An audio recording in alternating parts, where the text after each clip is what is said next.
মমতা ব্যানার্জি নবান্ন থেকে সভা করে পরিষ্কার জানিয়ে দিয়েছিলেন ভুয়ো ভোটার ধরতে হবে। সেই মতো মমতা ব্যানার্জির সৈনিকরা জেলায় জেলায় ছড়িয়ে পড়েছেন ভুয়ো ভোটার ধরতে। এবার মমতা ব্যানার্জির আরও এক সৈনিক লাভলি মৈত্র ভুয়ো ভোটার ধরতে বাড়ি বাড়ি পৌঁছে যাচ্ছেন। দলের নির্দেশের পরেই সোনারপুর দক্ষিণ বিধানসভা কেন্দ্রের কালিকাপুর ১ নম্বর অঞ্চলে গ্রামীণ এলাকায় বাড়ি বাড়ি গিয়ে ভোটার তালিকা নিয়ে ঘুরলেন বিধায়ক। এলাকায় ভুয়ো ভোটার যাতে না থাকে তার জন্যই এই পদক্ষেপ। এই কাজ নিয়মিতভাবে দলীয় নির্দেশ অনুযায়ী করা হবে বলে জানান তিনি। এছাড়া কালিকাপুর ১ নম্বর গ্রাম পঞ্চায়েতের কালীমন্দির পাড়া এলাকায় জনসংযোগ কর্মসূচিতে যোগ দেন বিধায়ক। সাধারণ মানুষের সঙ্গে কথা বলেন, তাদের অভাব অভিযোগ ও দাবি দেওয়া শোনেন। নিয়মিত কর্মসূচি পালন করা হবে বলে জানান বিধায়ক লাভলি মৈত্র। কি বলছেন বিধায়ক শোনাবো আপনাদের। আমরা একটা কর্মসূচি করছি, প্রত্যেকটা বুথ ভিত্তিক আমরা পাড়া বৈঠক করছি, যেখানে মানুষ এসে আমাদেরকে তাদের সমস্যার কথা সরাসরি জানাতে পারবেন। সেই কর্মসূচিটা হলো আপনার বিধায়ক আপনার পাশে, যেখানে হয়তো কোনো মানুষের কোনো সমস্যা আছে, এলাকার উন্নয়ন ভিত্তিক কোনো কাজের দাবি তাদের আছে, বা কোনো প্রকল্প হয়তো তারা পাচ্ছে না, বা কোনো প্রকল্পের নিজের নামটা নথিভুক্ত করাতে চান, এখনও করাতে পারেননি। এই সমস্ত সমস্যা একদম সরাসরি জনসংযোগ আমরা মানুষের সঙ্গে, আমি নিজে এবং এখানে যারা সদস্য যিনি আছেন, প্রধান উপপ্রধান পঞ্চায়েত সমিতির সভাপতি, আমরা সবাই এখানে আছি। আমরা সবাই মিলে এটা করছি যাতে মানুষের সমস্যাগুলো সরাসরি আমরা শুনে দ্রুত তার সমাধান করতে পারি। এছাড়াও আমাদের দল বারবার করে নির্দেশ দিয়েছে যে ভোটার লিস্টের কাজটা খুব ভালো করে করতে। আমাদের নেতাজি ইন্ডোরের বৈঠকে আমাদের মাননীয় মুখ্যমন্ত্রী মমতা বন্দ্যোপাধ্যায় বলেছিলেন, এবং কালকেও আমাদের অভিষেক ব্যানার্জি তিনি ভিসি করেছেন এবং প্রত্যেককে অত্যন্ত সক্রিয়ভাবে এই কাজটা করতে বলেছেন এবং কমিটি তৈরি করতে বলা হয়েছে।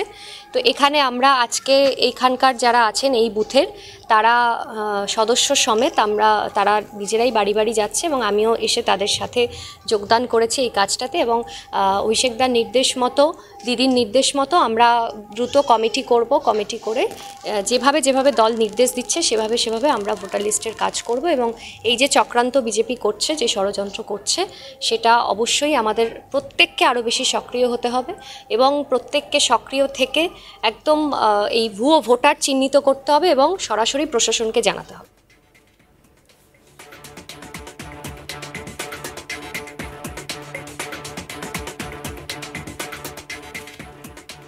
তবে এই প্রথম নয়, এর আগেও ভুয়ো ভোটার ধরতে উদ্যোগ নিতে বিধায়ক লাভলি মৈত্রকে দেখা গিয়েছিল। তখন তিনি বলেছিলেন এই রাজ্যে টিএমসি কারচুপি ছাড়া ভোট চায়। বিজেপিকে এই রাজ্যে কারচুপি করতে দেওয়া হবে না বলে হুঁশিয়ারি দিয়েছিলেন তিনি আরো বলেছিলেন ভিন রাজ্যের ভুয়ো ভোটারদের ধরা হবে। শুধু তাই নয়, প্রশাসনকে জানিয়ে তাদের বিরুদ্ধে উপযুক্ত ব্যবস্থা নেওয়া হবে বলেও জানিয়েছিলেন তিনি।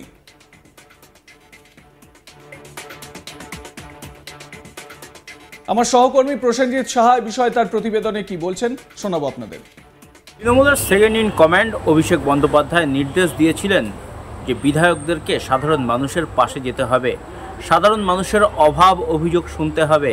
আপনার বিধায়ক আপনার পাশে, এই কর্মসূচি করার নির্দেশ দিয়েছিলেন প্রত্যেকটা বিধায়ককে। আর অভিষেক বন্দ্যোপাধ্যায় সেই নির্দেশ মেনেই সোনারপুর দক্ষিণের বিধায়ক লাভলি মৈত্র তিনি রবিবার পৌঁছলেন তার বিধানসভা কেন্দ্রের বিভিন্ন এলাকাতে। কালিকাপুর ১ নম্বর গ্রাম পঞ্চায়েত এলাকার পঞ্চায়েত প্রধান উপপ্রধান সহ অন্যান্যদেরকে সাথে নিয়ে তিনি ঘুরলেন বাড়ি বাড়ি। একদিকে যেমন সাধারণ মানুষের সমস্যার কথা তিনি শুনলেন মন দিয়ে, তেমনি এলাকায় কোনো ভুয়ো ভোটার রয়েছে কিনা সেটাও খতিয়ে দেখলেন তিনি। সম্প্রতি ভুয়ো ভোটার নিয়ে রাজ্য রাজনীতিতে তোলপাড় সৃষ্টি হয়েছে। দক্ষিণ ২৪ পরগনা জেলার একাধিক জায়গাতে ভুয়ো ভোটারের হদিশ মিলেছে।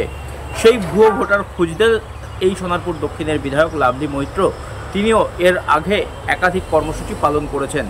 আর এবার রবিবার দিন তিনি কর্মসূচি পালন করলেন তারই বিধানসভার অন্তর্গত সোনারপুর থানার কালিকাপুর ১ নম্বর গ্রাম পঞ্চায়েত এলাকায়। সেখানে একদিকে যেমন তিনি গোটা এলাকাতে তিনি ঘুরলেন, মানুষের কাছে গেলেন, তাদের ভোটার তালিকা খতিয়ে দেখলেন, পাশাপাশি তিনি সেখানে গিয়ে সাধারণ মানুষের অভাব অভিযোগের কথা শুনলেন। এলাকায় কোথাও কোনো রকম উন্নয়নের দরকার কিনা, কোথাও পানীয় জলের সমস্যা আছে কিনা, কোথাও রাস্তার সমস্যা আছে কিনা, কোথাও ইলেকট্রিকের খুঁটি প্রয়োজন কিনা, কোথাও সেখানে বিদ্যুতের খুঁটিতে আলো প্রয়োজন কিনা, এই সমস্ত বিষয় তিনি খতিয়ে দেখলেন। এলাকার সাধারণ মানুষের সাথে কথা বললেন, বুথ ভিত্তিক বৈঠক করলেন দলীয় কর্মীদেরকে নিয়ে। এভাবেই কার্যত জনসংযোগ পালন করলেন সোনারপুর দক্ষিণের বিধায়ক লাভলি মৈত্র। আগামী বছরই বিধানসভা নির্বাচন রয়েছে, আর সেই বিধানসভা নির্বাচনের আগে দলের সংগঠনকে আরও শক্তিশালী করতে কার্যত অভিষেক বন্দ্যোপাধ্যায় দলের বিধায়কদেরকে নির্দেশ দিয়েছেন যে এলাকায় এলাকায় ঘুরতে হবে, সাধারণ মানুষের সাথে জনসংযোগ বাড়াতে হবে এবং এলাকার সাধারণ মানুষের সমস্যার কথা শুনে দ্রুততার সমাধান করতে হবে। আপনার বিধায়ক আপনার পাশে এই কর্মসূচি পালনের নির্দেশ দিয়েছেন অভিষেক বন্দ্যোপাধ্যায়। আর সেই নির্দেশ পেয়েই কার্যত সোনারপুর দক্ষিণের বিধায়ক লাভলি মৈত্র তিনি কিন্তু সে কাজে নেমে পড়েছেন। কালিকাপুর ১ নম্বর গ্রাম পঞ্চায়েত এলাকার বিভিন্ন প্রান্তে তিনি ঘুরে বেড়ান। তিনি পঞ্চায়েত প্রধান, উপপ্রধানকে সাথে নেন, পঞ্চায়েত সদস্যরা, পঞ্চায়েত সমিতির যারা সদস্য রয়েছেন সকলকে সাথে নিয়ে কার্যত এলাকার সাধারণ মানুষের সমস্যা শোনেন। এলাকার সাধারণ মানুষ বিধায়ককে পাশে পেয়ে তাদের নানান অভাব অভিযোগের কথা তার সামনে তুলে ধরেন এবং তৎক্ষণাৎ সেই অভিযোগ শুনে তা কীভাবে সমাধান করা সম্ভব সেই পরামর্শও কিন্তু বিধায়ক এদিন দেন। পঞ্চায়েত প্রধান, উপপ্রধানকেও তিনি জানিয়েছেন যে সমস্যার যেগুলি রয়েছে এলাকার সাধারণ মানুষের, সেই সমস্যার যাতে দ্রুত সমাধান হয় সেই ব্যবস্থা করতে। সব মিলিয়েই সোনারপুর দক্ষিণের বিধায়ক রবিবার দিনভর এলাকার সাধারণ মানুষের সাথে জনসংযোগ করলেন, তাদের পাশে থাকলেন, পাশাপাশি দলের কর্মীদেরকে নিয়ে বুথভিত্তিক বৈঠক করলেন যাতে কিনা এলাকায় কোথাও কোনো রকমভাবে ভুয়ো ভোটারের খবর যদি কেউ পায় তাহলে দ্রুত যেন তাকে জানাতে এবং প্রশাসনিক ব্যবস্থা গ্রহণ করার নির্দেশও তিনি দেন। এদিন সারাদিন ঘুরেও কোনো রকম ভুয়ো ভোটারের হদিশ তিনি পাননি, তেমনটাই দাবি করেছেন সোনারপুর দক্ষিণের বিধায়ক লাভলি মৈত্র। সব মিলিয়ে বিধায়ক এইভাবে মানুষের পাশে এসে তাদের কথা শুনছেন এবং তাদের সাথে কথাবার্তা বলছেন, তাদের সমস্যার সমাধান করার আশ্বাস দিচ্ছেন। এতেই খুশি এলাকার সাধারণ মানুষজন। বিধায়ক লাভলি মৈত্র তিনি মাঠে নেমে পড়েছেন, বাড়ি বাড়ি গিয়ে তিনি ভোটার তালিকা খতিয়ে দেখছেন এবং দলনেত্রীর নির্দেশ ছিল, নেতাজি ইন্ডোরের যে সম্মেলন সেই কর্মী সম্মেলন থেকে নির্দেশ ছিল এবং নেত্রী তিনি একটা লিস্ট ধরে দেখিয়েছিলেন যে কিভাবে ভুয়ো ভোটার ঢোকানোর একটা চক্রান্ত চলছে। মমতা বন্দ্যোপাধ্যায় সরাসরি বিজেপির বিরুদ্ধে অভিযোগ করছেন, তিনি হরিয়ানার প্রসঙ্গ আনেন, তিনি দিল্লির প্রসঙ্গ আনেন, সেখানে ভিন রাজ্যের ভোটারদের ইনক্লুড করা হয়েছে, বিজেপির এটা চক্রান্ত এই বলে অভিযোগ শানিয়েছিলেন।